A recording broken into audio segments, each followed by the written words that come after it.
जय हिंद साथियों, फिर से एक बार आप लोगों को स्वागत है जेपीएससी विद अमन की क्लास में। यह क्लास सेमेस्टर 1 वाले स्टूडेंट के लिए हेल्पफुल रहेगा जिनका MJ1 पॉलिटिकल साइंस है। आई होप यह क्लास आप लोगों को बहुत अच्छा लगेगा। और आज का इम्पोर्टेंट क्वेश्चन है साथियों, आप लोग देख सकते हैं।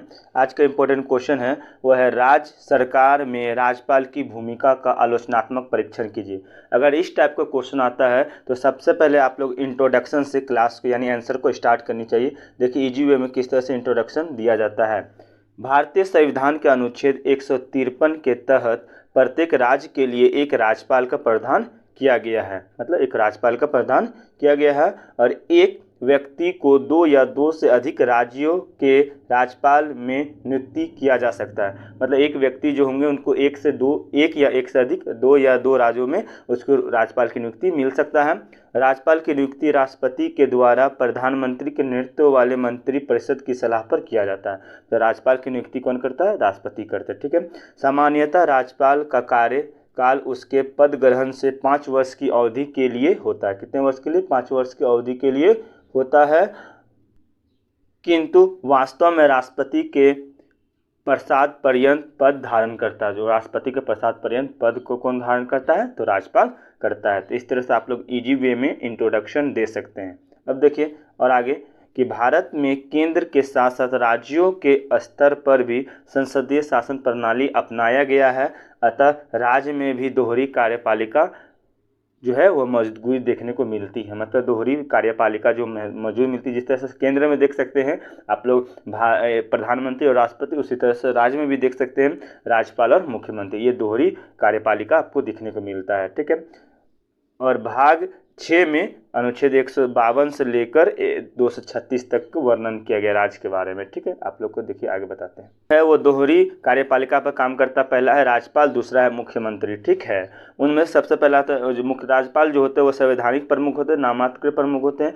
और मुख्यमंत्री जो होते हैं सरकार का प्रधान होता है, वास्तविक प्रमुख होते हैं। ये तो आप लोग जान सकते हैं। इनका भूमिका देख सकते हैं कि पृष्ठभूमि में संविधान निर्माताओं ने राज्यपाल की दोहरी भूमिका को अपनाया। क्या किया? दोहरी भूमिका को अपनाया।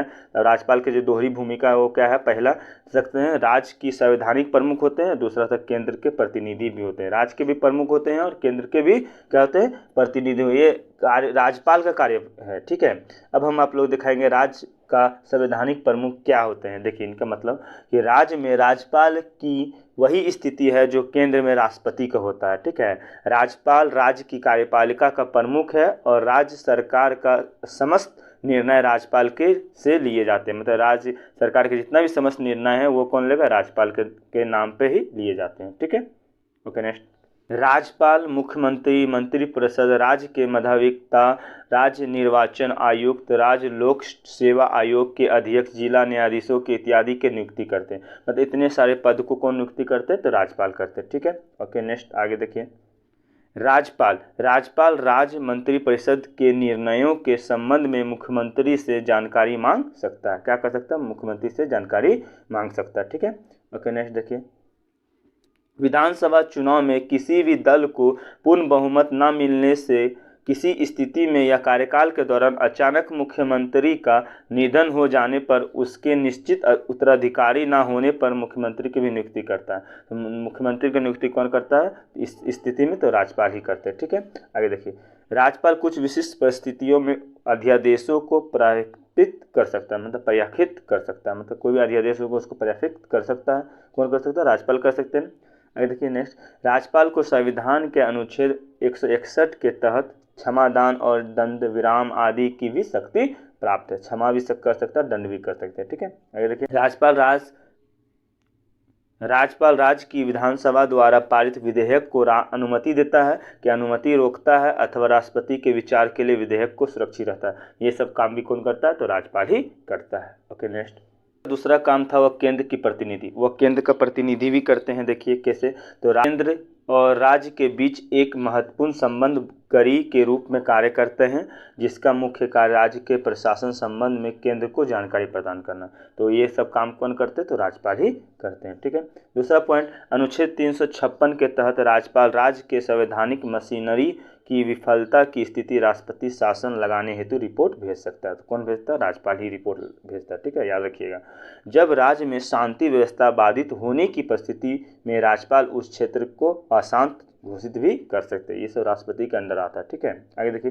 राष्ट्रपति के विचारत किसी विधेयक को आरक्षित करना पड़ोसी केंद्र शासित राज्य में अतिरिक्त प्रचार स्थिति में बतौर प्रशासक के रूप में कार्य कौन करते? तो राष्ट्रपति, राज्यपाल ही करते। ठीक है, आगे देखिए। अनुच्छेद 365 के तहत राज्य केंद्र द्वारा दिए गए निर्देशों का पालन करने या उसे प्रभावी करने में असफल होता है तो राज्यपाल राष्ट्रपति शासन लगाने हेतु रिपोर्ट भेज सकता है। तो ये सब कौन भेज सकता है रिपोर्ट राष्ट्रपति शासन लगाने का? तो ये राज्यपाल ही भेज सकते हैं। ठीक है, ओके। नेक्स्ट लोगों को बताएंगे राज्यपाल पद और भूमिका के संबंधी विवाद या आलोचनाएं। इस चीज़ को जो क्वेश्चन में बोला गया है तो आप लोग देख सकते हैं, इसको विवाद या आलोचनाएं भी बोल सकते हैं। ठीक है, देखिए अब राज्यपाल की जो भूमिका से संबंधी विवाद है इसको किस तरह से बांट सकते हैं, इस तरह से आप लोग डायग्राम बना के भी बांट सकते हैं। देखिए सबसे पहले किसी विशेषता की योग्यता की उल्लेख भी वही है। एक विशेष राजनीतिक दल का भी पक्ष लेना, कौन? तो राज्यपाल। विवेकाधीन शक्ति का अनुसूचित उपयोग कौन कर सकता है? तो राज्यपाल। केंद्र के एजेंट के रूप में कौन कार्य करता है? राज्यपाल।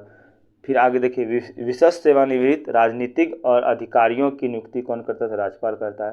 कार्यकाल और बर्खास्ती में मनमानी कौन करेगा? तो ये राज्यपाल के ये अंदर आता है। आचार संहिता के उल्लंघन, पक्षपाती विचारधारा कौन करते? तो ये सब राष्ट्रपति के विवाद है। ये ऐसी को आलोचना के नाम से जाना जाता है। ठीक है, जो क्वेश्चन था। ठीक है, आगे देखिए आप लोग देख सकते हैं कि राज्यपाल का पद और भूमिका शुरुआत के दौर से सबसे अधिक आलोचना और विवाद का विषय बना हुआ है। ठीक है, जब से ये बना तब से यह विवाद ज़्यादातर उस राज्य को देखा जाता है जहां केंद्र और राज्य में अलग अलग विचारधारा सत्ता विराजमान है। मान लीजिए कि समझ सकते हैं इस पॉइंट को, कहाँ पे आलोचनाएं ज़्यादा किया जाता है। मान लीजिए केंद्र में बीजेपी का सरकार है, ठीक है, और मान लीजिए कि दिल्ली में अगर अभी कांग्रेस का सरकार रहता तो उस समय वहाँ का राज्यपाल और केंद्र का सरकार तो इस समय स्थिति गड़बड़ाता है। ठीक है, ठीक है, इस समय आलोचनाएं किया जाता है। तो प्रारंभिक दौर से ही ज़्यादातर विवादित मामला केरल, कर्नाटक, आंध्र प्रदेश, बिहार इत्यादि राज्यों में देखने को मिला। इस सब राज्यों में ज़्यादा से ज़्यादा विवाद देखने को मिला है। ठीक है, तो ये आलोचनाएं जितना था हम आप लोगों को दिखा दिए। ठीक है, यही इंपॉर्टेंट है, विवाद या आलोचना आप लोग लिख सकते हैं। ठीक है, ओके। देखिए इसमें कोई संदेह नहीं है कि राज्यपालों की नियुक्ति और उनके कार्यकाल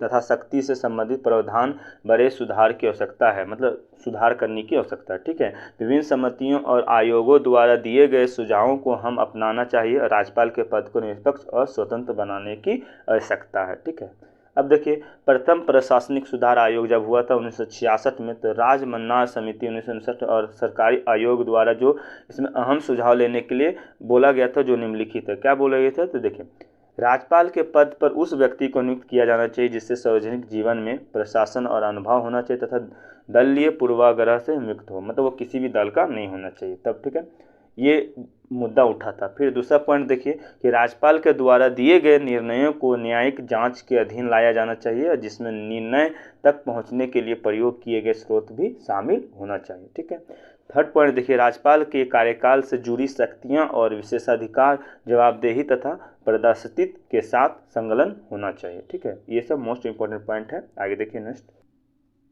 नेक्स्ट पॉइंट है राज्यपाल को अपने दायित्व को सफलतापूर्वक निर्वहन रूप से समक्ष बनाने के लिए राज्य सरकार, केंद्र सरकार, संसद और राज्य विधानसभाओं द्वारा अनुमोदित एक सहमत आचार संहिता विकसित करनी चाहिए, मतलब एक आचार संहिता भी लाना चाहिए। ठीक है, आगे देखिए नेक्स्ट राज्यपाल द्वारा सविवेक शक्ति के प्रयोग विशेष स्पष्टीकरण कर दिया जाना चाहिए। ठीक है, मतलब स्पष्ट कर देना चाहिए। ठीक है, इस तरह से इतने सारे आलोचनाएं के साथ भी अभी भी राज्यपाल का पद विद्यमान है राज्य में। ठीक है, तो ये सब आप लिखिए, पहले परिचय लिखिए, आलोचनाएं उसके बारे में लिखिए, पद के बारे में लिखिए, फिर उसका कार्य लिखिए, आलोचनाएं लिखिए।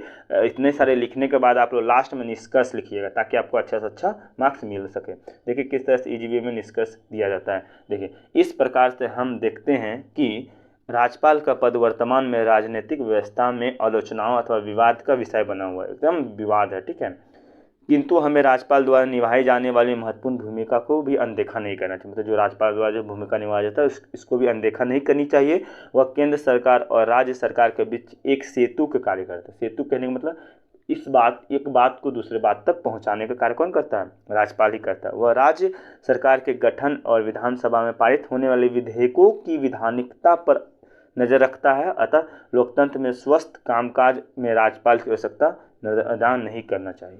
मतलब इतनी सारी आवश्यकताओं के बावजूद हम राज्यपाल के पद को नज़रअंदाज नहीं कर सकते। ठीक है, इस तरह से आप लोग लास्ट में निष्कर्ष लिखने के बाद आंसर को एंड कर सकते हैं। ठीक है, इस तरह से लिखिएगा तो आप लोगों को अच्छा मार्क्स मिलेगा। फिर मिलेगा नेक्स्ट क्लास में, तब तक के लिए बाय बाय।